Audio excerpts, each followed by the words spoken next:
us here today. We were just talking about how not many things in life age me, except for when I talk about my internship with Taylor, because I feel like it was just yesterday and it's been a couple of years now.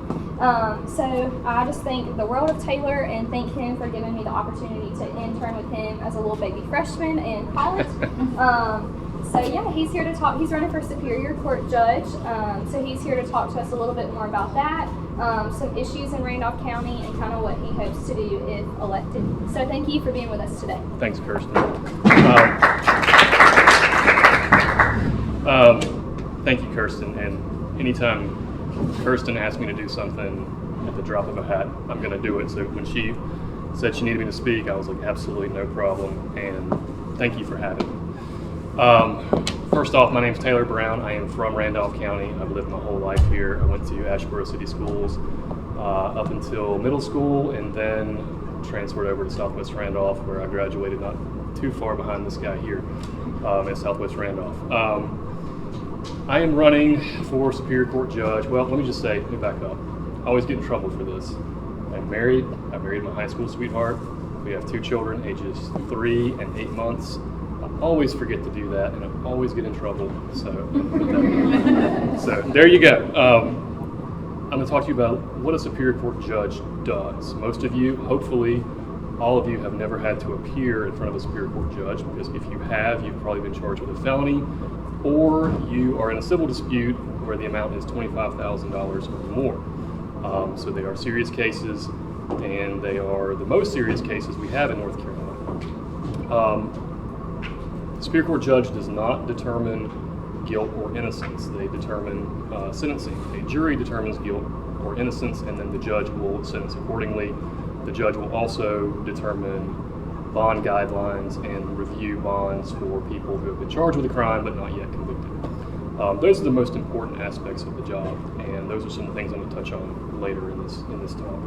They also do, I guess the term is riding a circuit, which means you travel from each county in the state within a division, and a division is usually about 15 counties. So you're not only presiding over court, you're also a representation of the county that you're from. So it's important to have a Randolph County native or someone who understands Randolph County hold this position, because when you go to Wake County and hold court in Raleigh, the first thing they're going to say is, you're from Randolph County, and the people in the courtroom are going to associate you with that county. I want to talk a few things about what's going on in the court system now, areas, as Kirsten said, that I find troubling, and things that I would like to accomplish if I were elected. So I'll start off, and I'm going to frame this conversation around cost, because that's kind of what most people can relate to. If you've never had any experience in the court system, that's the best way to kind of relate these things. So probably the most common crime we have in Randolph County and North Carolina in general is driving while license revoked. It is a criminal offense, and you could be revoked for any number of reasons. Most of them are financial. So what usually happens in a driving while license revoked situation is someone gets pulled over, they don't have a license, and then they come into the court system, they get a court-appointed attorney because they can't afford an attorney, and then they kind of get processed through the system. And when the case is done, what's really important is this person who probably can't afford a license to begin with gets charged on average about $650 in court cost when the case is done, and they're given 40 days to pay. No probation. That's usually the run-of-the-mill kind of case. That's all fine and well. The problem lies in the fact that these people, most people, couldn't pay that. If I had to come up with $650 at the drop of a hat, I'm not sure I could do it in 40 days. And these are people who the court has found cannot even hire their own attorney. That's all fine and well. However, the court system will not take partial payments. So if a person comes in the court system and tries to pay $100 on their $650 court costs, the clerk says, no, we can't take it.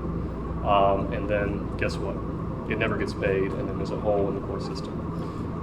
That's number one. We need to be smarter about how court costs are administered. We need to have payment plans for people who can't pay these things, and I think you'll start seeing more of these deficits start getting paid. That's just a minor issue. What I see as more problematic are issues of incarceration in Randolph County. In Randolph County, the most recent statistical survey, we are number 2 in jail overcrowding. Our jail before the recent addition was at 190% capacity. We had people sleeping in rooms, 8x10 rooms. There were maybe 5 to 10 people in an 8x10 room sleeping together. That was the situation at the jail. We're fortunate enough to have the sheriff expand the jail and have the county commissioners earmark that money to expand that jail, so it's going to be alleviated. However, what we're dealing with here is incarceration for possession of controlled substance charges, and I'll give you some statistics about that, and I'm going to go off on a little bit of a tangent. The average cost for an inmate in North Carolina per day, does anyone want to guess? To keep one person in jail or prison for one single day in North Carolina, does anyone want to wager a guess at what that costs to taxpayers? $100, $103, that's what it costs. In North Carolina, we have currently, today, August 31st, 2020, we're September 22nd, I'm sorry. I'm going back to the speech I gave a few weeks ago. September 22nd, currently we have 2,872 people incarcerated in the prison system for possession of drug offenses. I'm not talking about selling, intent to sell, I'm talking about possession charges, marijuana, heroin, just pure drug possession charges. That's 2,872 people at $100 a day for 365 days a year. That's $108 million we're spending on people who have drug addiction problems and or mental health problems. That is a serious problem, and it's not being addressed. As an aside, what happens typically, someone gets charged with marijuana, they get a prison sentence, maybe they get probation, but they can't fulfill the obligations of probation. They go to prison, they're an addict, and guess what happens? There's no discrepancy as to how these people are housed, and their cellmate just happens to be someone who's charged with a possession with intent to sell and deliver, or maybe a sell and deliver charge. You've just put an addict with a mental health disease in a holding cell with a drug dealer who is now their new best friend. Prisons do not help the problem. We need to be smarter about how we sentence people, and what I think a good judge would do, and what we need to start doing in Randolph County, and what is not happening, is at every court appearance, no matter what the charge is, we need to inquire about mental health. We need to inquire about financial resources. We need to inquire about history of violent offenses. We need to start making these determinations at an early stage so we can set practical, smart bonds. If someone does not have a violent past, if they're only charged with a drug possession charge, if they have a mental health disorder, then we have programs here. We have a day reporting center we're not using, and they should not get a secured bond, and they should not be in the local confinement facility. On the flip side, if you take someone and you put them on probation, you can get them mental health services, you can get them substance abuse services, they can work. And does anyone want to wager a guess at what it costs, the average case if someone is on community corrections or probation, the average cost per day to have someone on probation? Does anyone want to take a guess at that? It's $5 a day. That's what it costs to keep someone on probation as opposed to prison. And the reason that is because you can do, they pay for their own community service, they pay for their own supervision fees. Those fees are broken up over a period of months. They have payment plans, and it works much better.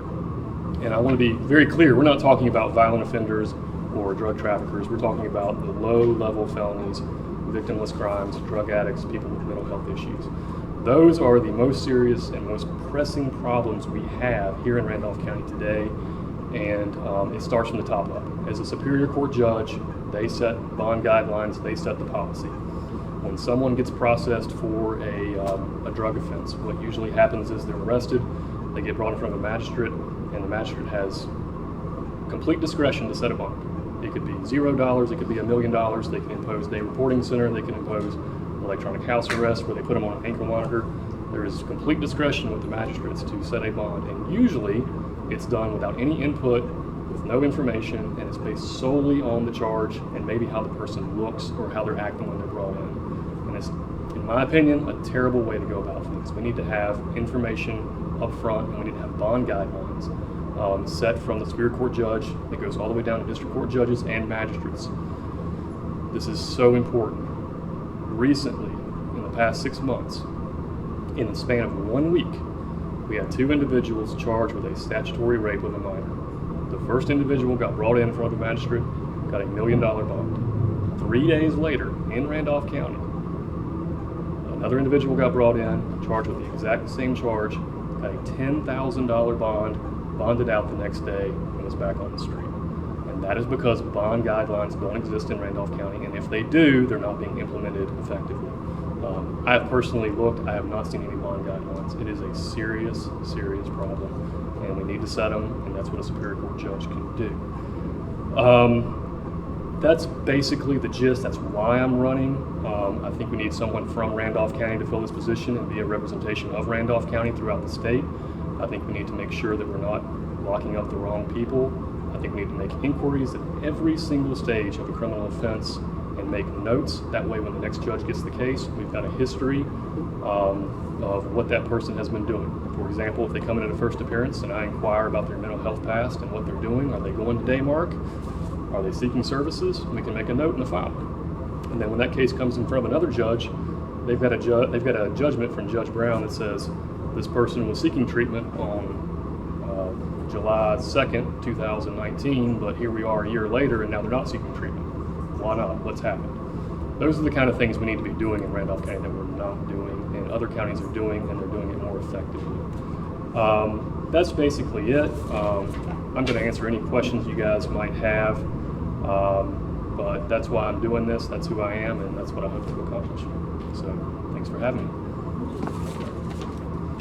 Does anybody have any questions? I'm happy to take anything you guys might have, any comments or anything you think you've seen in the court system that you think we need to be addressing. I'll say thank you for coming, because I did not know any of this, and that's just being, informed. I think is very important. So when does voting start? How do you have to be a citizen of just Randolph County? Yes, yeah, absolutely. Yeah, it is just Randolph County. We are now a standalone district. It used to be a much larger district, but I think it's 2018. The General Assembly made us our own district. We have 2 Superior Court judges. Judge Long is retiring. That's whose seat I'm hoping to fill. And then Judge Jimmy Hill is the other seat. He was just elected the last election in 2020, I believe. It is a Republican primary. It is March 8th. To my knowledge, there's no other candidates running. It's me and another individual who originates out of Greensboro. Yeah. Yeah. Anybody else? What are some ways that either government or civilians, how can we help provide information, or how do you think on getting some of that information that you need? What are some ways or methods that you're going to obtain that information? In terms of, just so like you were needing some information on, kind of like what they're doing and how kind of the case is going. just ask. Just ask. Yeah, I mean, so what happens is, I don't know what the exact percentage is, but most of these charges that I'm kind of describing, and I'm using them just as an example of one area of concern that I personally see a lot of, are these low-level kind of victimless drug possession charges where someone may not have a history of larceny or violent offenses and they've got a drug charge. They're going to get a court-appointed attorney at an early stage. Constitutionally, they are required to have representation, and that's a resource because that attorney is going to be a megaphone for them in court, and a judge should inquire before they set a bond. Is this person working? Are there any mental health issues here? Do they have any children they're supporting? Where do they live? Who do they live with? It's just not being done. And I don't know how commonsensically you can assess how much someone can afford to pay to get out of jail if you don't know that kind of information. There are services here. We have a day reporting center that does great things. They have substance abuse classes. They check in with people to make sure they're making their court dates. It's not being used. If it's not used, it's going to go away. So for these people who I consider aren't a threat to the community, who have these sort of offenses that really don't threaten anyone, those are the kind of things we need to be doing, especially before they're found guilty in court of law. So, I mean, just asking. And then if you can get them in the day reporting center, guess what? They meet with this person once a week, and a judge can ask the day reporting center coordinator, hey, how's this guy doing? Is he showing up? Is he testing negative? And we have the resources to do it, but it just takes that one step for a judge to just ask, hey, what's going on with this guy? Tell me about your client. Or, hey, defendant, tell me about yourself. And get that information. And Superior Court's a court of record. So anytime someone speaks, there's a record of it somewhere. So maybe the next court date they come in and maybe they're not doing so well, and we can, adjust the bond as needed. Maybe add electronic house arrest at that point. Keep them away from some of these people who are bad news for them. Things like that. Do we have the current infrastructure in place in our community to handle the drug use charges, what you're calling the victimless crimes? If we transition those out of jail sentences and into community-based programs, do we have adequate infrastructure in community-based programs to follow through with that? Currently, no. Who would be your counterpart on the, I don't want to say the other side, but who would be the counterpart in the community to ensure that we have adequate infrastructure so that these, as these things happen, like if you're elected and you're putting in place these new guidelines, as you implement those new guidelines, who's over here making sure that that infrastructure is in place to be able to handle the new surge of people? So what happens is DPS, the Department of Public Safety, does an audit every year and determines how many people are on probation in a certain county, and they allot probation officers for those reasons. So it adjusts per capita as to how many people you have on probation. The problem we've got, and there's no good way to solve it, but I don't think jail is the issue. Every statistical analysis shows that the reoffense rate for people who get active sentences and come back out on the streets with no supervision or minimal supervision, the recidivist rate is through the roof. So it's not a perfect solution, but in my opinion, it's the only way to do it. But, and this is kind of going off on a little bit of a tangent, but each probation officer in North Carolina, I think the average number of probationers on their sort of docket or on their pink sheet is about 55 people. That is way too many people. Think about a classroom, think about a teacher having 30 students, you're one probation officer, and you're trying to keep up with 55 different criminal defendants. You're going to give priority to sort of the most serious cases, and less priority to the less serious cases. But to answer your question, as the numbers go up, DPS will allocate resources to handle that. Who's the current person overseeing the DPS for Randolph County? I believe Rodney Trogdon is the head of probation now. He's been doing it for he's been there for probably 40 years. Does a great job. I didn't know if there was going to be a push from his point of view to try to get additional funding from our state or additional resources, for this to happen simultaneously. Yeah. I think as somebody in the community, it might bring a moment of pause to say, okay, well, we all understand they shouldn't be maybe incarcerated, but if we don't have the infrastructure in place over here, do they end up falling through the cracks even worse? Here's the thing. Potentially. Here's the thing. And this is kind of the flip side of the coin. We also have to do a better job of selecting which cases that we enforce to the fullest extent of the law. Okay.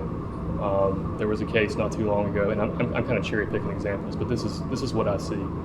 There was a case not too long ago where an individual got into 3 or 4 accidents in one night, was driving impaired, and had a head-on collision with an individual, and that individual passed away.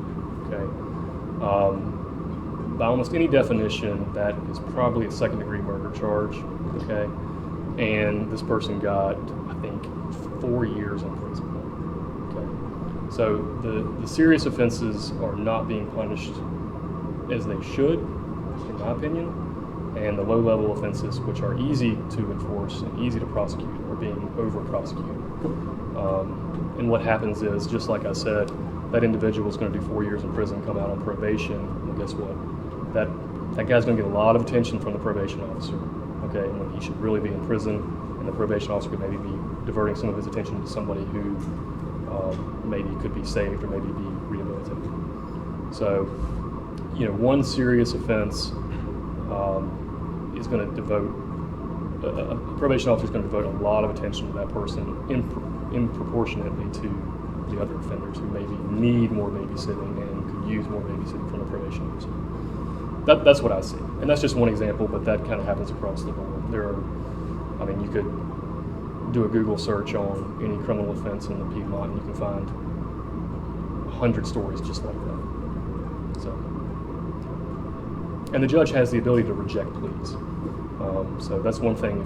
If a DA and a defense attorney come up with a plea and the judge doesn't think that it is appropriate, the judge can actually say, I'm not going to accept that plea. This is too lenient or this is too harsh, and they have that discretion.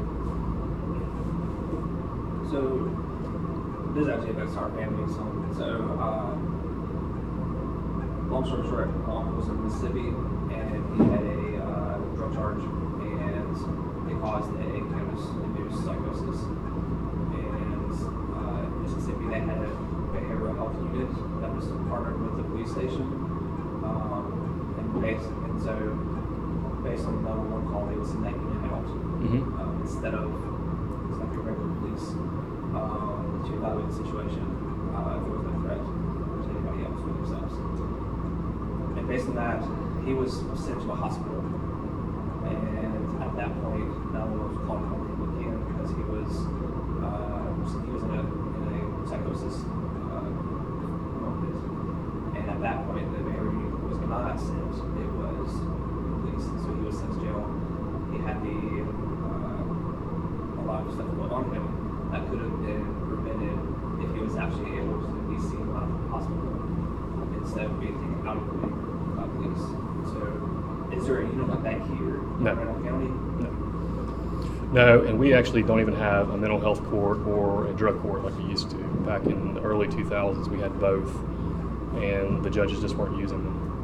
And they were tremendously effective because the court dates came quick. They had defendants coming in almost every week, and you could check progress really closely on these people who could be rehabilitated, who had these low-level offenses. They just weren't being used, and they just kind of went away. So I don't know that I could bring that back. That'd be something the General Assembly would have to do. But no, we've got precious little resources as far as what law enforcement can do in those kind of courts.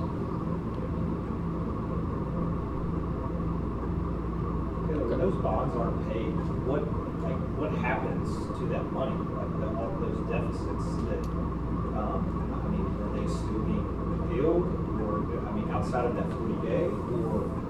So the court cost. That's correct. Okay, so what happens is,